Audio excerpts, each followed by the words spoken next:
ফ্লাওয়ারগুলো আসছিল বরিশাল থেকে। আপু খুব যত্ন সহকারে ফ্লাওয়ারগুলো আমাকে পাঠিয়েছিলেন যেন তার প্রিয় মানুষের দেওয়া এই ফুলগুলোকে সারা জীবনের মতো প্রিজার্ভ করে নিতে পারেন। আপু এত সুন্দর করে সবগুলো ফুল আলাদা আলাদা করে প্যাকিং করছিলেন, আমি তো দেখেই মুগ্ধ হয়ে গেছি। তো আমি সবগুলো প্যাকেট একটু ছুটেই দেখে নিচ্ছিলাম যে কোনটার মধ্যে কি ফ্লাওয়ার আছে। আপুর ফ্লাওয়ারগুলো সবগুলো ড্রাই ছিল না, তো আমাদের কাছে পাঠানোর পর আমরা সেগুলোকে ড্রাই করে নিয়েছিলাম, তাই কিছু ফুল এখানে নষ্ট হয়ে গেছে, সাদাগুলো দেখতেই পাচ্ছেন। যাই হোক, তো আপু হচ্ছে আমাদের কাছ থেকে নিয়েছেন একটা লাভ শেপের গহনা সেট, পুরো একটা পেন্ডেন্ট সেট, কানের দুল সহ, আর হচ্ছে রিং। তো এখানে আমি প্রত্যেকটা মোল্ড হচ্ছে প্রিপেয়ার করে নিচ্ছিলাম, কারণ রিজনে কাজ করার জন্য আমাদের প্রত্যেকটা মোল্ড সুন্দরভাবে ক্লিন করে নেওয়াটা খুবই দরকার। যাই হোক, তো এরপর আমি হচ্ছে প্রয়োজন মতো রেজিন মিক্স করে নিলাম।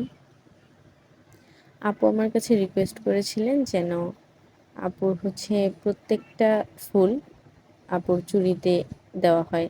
আপু অনেক ধরনের ফুল পাঠিয়েছিলেন, আমি প্রত্যেকটা জিনিসই চুড়ির মধ্যে দেওয়ার চেষ্টা করেছি।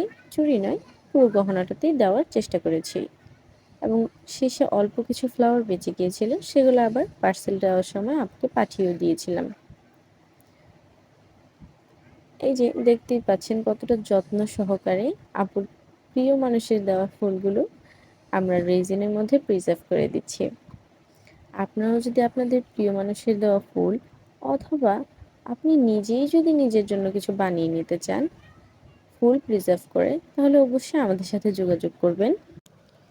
আপনার যদি প্রিয় মানুষ নাই থাকে, তবে আমিই আপনার প্রিয় মানুষ। এই যে ডিমোল্ড করার পর এত সুন্দর একটা আউটকাম এসছে, এটা ছিল আপুর নেওয়া পুরো সেটটা। এতদিনে আপুর কাছে পার্সেলটা চলেও গিয়েছে, অ্যান্ড আপু এটা খুব বেশি পছন্দ করেছে। যাই হোক, রোদ ছিল না বলে খুব ভালো পিকচার্স তুলতে পারিনি, খুবই কষ্ট লাগছিল। তো আমি কিছু পিকচার্স অ্যাড করে দিচ্ছি শেষে, আর সবার শেষেরটা কিন্তু আমার কাস্টমার আপুর তোলা। অ্যান্ড টু বি অনেস্ট, আপু অনেক সুন্দর ছবি তোলে, আমার থেকেও বেশি। আজকে এই পর্যন্তই, টাটা।